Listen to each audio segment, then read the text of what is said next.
Hello, welcome to Chapter 5, Section 4, Completing the Square.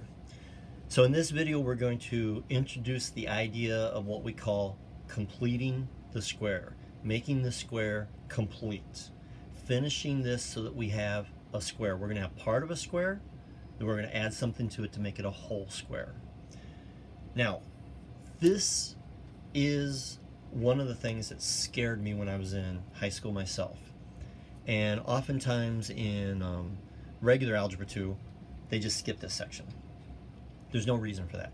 There's no reason for me to have been scared. There's no reason for us to skip it. This actually connects with something that I personally and professionally, as a mathematician, find amazing. So I'll give you just a little bit of background into this, okay? And this is not my area of expertise, so this is just based on what I've seen. So algebra as we know it was first introduced by a mathematician from Persia, which is now Iraq, called Al-Khwarizmi. He has a very, very long name, and you can look it up on Wikipedia, but basically everyone calls him Al-Khwarizmi, all right? And he was learning, he was learning about and sharing math that kind of involved like business, like how linear functions are related to like, how am I say this? Keeping track of your inventory. Okay, it's kind of like the linear programming that we did earlier, except that instead of just an x and a y, there were lots of different variables. But as he started to explore more about these algebra concepts, he started to run into problems. He started to run into equations that he couldn't solve. And this happened during what some historians call the Islamic Golden Age. And again, this is not my area of expertise. I'm just relating what I've learned. I'm not a history major, but I'm fascinated by history. At this time, scholars in what we call now the Middle East, and which is where Persia was and Iraq now, were reaching out to learn from people all over the world. And one of the things that happened was the mathematicians at that time were able to get their hands on copies of the world famous Euclid Elements. Euclid's Elements was the first book of geometry. So we're talking about the first book of algebra and the first book of geometry. And Euclid Elements had been written many, many, many years before then. I should have looked this up to get the exact dates, but you can look it up, but many years. Euclid's Elements is probably one of the most important books, one of the most important books that has ever been written. And this Al-Khwarizmi was working on problems kind of like this, all right? So it'd be like x squared plus 6x, and then this equals, let's say, I'll just 64. All right, so we're working on problems like this, and when Al-Khwarizmi looked at this, he said, "There's got to be a way to solve this." And the big breakthrough was in looking at the geometry, because they realized that x to the second power, that's a square. If I think about it in terms of geometry, that's a square. This is x, make it a little bit better. And that gives the areas x times x, which is x squared. And then, this is the genius part, they realized that if I have a rectangle like this rectangle is going to be 1 times x, which gives it x, area of x, 1 times x is x. And we make an arrangement where we put 3 of them like that. And then if I do this, of course this is better if I draw graph paper, but that's okay. I get x, x, x. So this is 1, 1, 1. So again, this is one, each of these rectangles is 1 times x. I have this open area right here. And what happens to make this whole thing equal 64? What do I have to put in this open area? I have to add 9. Each of these squares would have an area of 9. Now this looks a lot like that multiplication chart that we talk about when we multiply polynomials. This is the exact same thing as doing this. X squared, 3x, 3x, and then realizing that 3x plus 3x equals that 6x right there. So the question is, what goes here for me to complete it? And of course it's 9. That's called completing the square.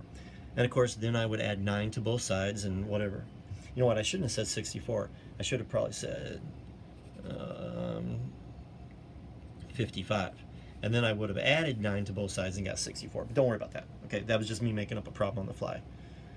This is called completing the square. What do I add to this part right here that's going to make it a perfect square trinomial?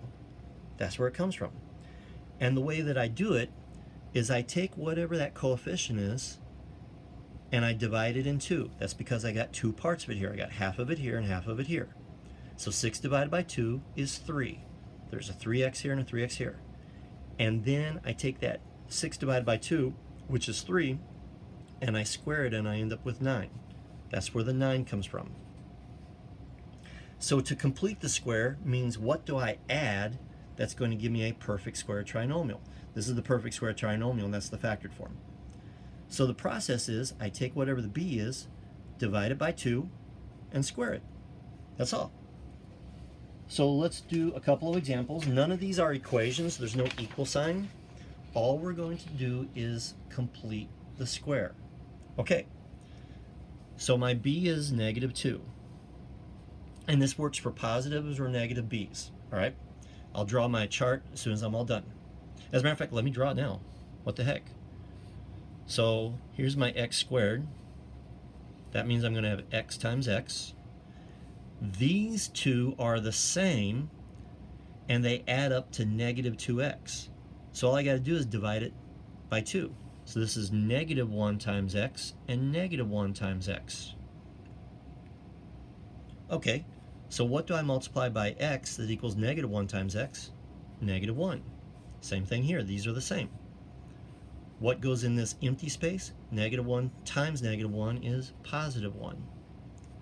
So without drawing the chart, how do I do this? I take -2 and I divide it by 2, which is -1. Then I square it. -1 times -1 equals +1. So what goes in this blank? +1. Let's do this one. I'm going to do it with the algebra, and then I'll show you the picture, and then I'm going to stop doing the pictures. You can draw your own pictures. 4 divided by 2 squared. 4 divided by 2 is 2. 2 to the second power equals 4. So the 4 is what completes that square and makes it a perfect square trinomial. And how does the multiplication chart look? It's that 2 that's important. So I got x plus 2 times x plus 2. That's x squared, 2x, 2x, and 4. 2x plus 2x equals 4x. That's great. The problem happens when I divide an odd number by 2. But know that you can do this, all right? I take 5 and divide it by 2, and I square it. You're going to want to do this. Don't. 5 divided by 2 is okay. There's nothing wrong with it. You do not have to say 2.5. I'll say that again. You do not have to give or say 2.5. Just say 25 over 4. And that's good enough. I know people call that improper. There's nothing improper about that. 25 over 4.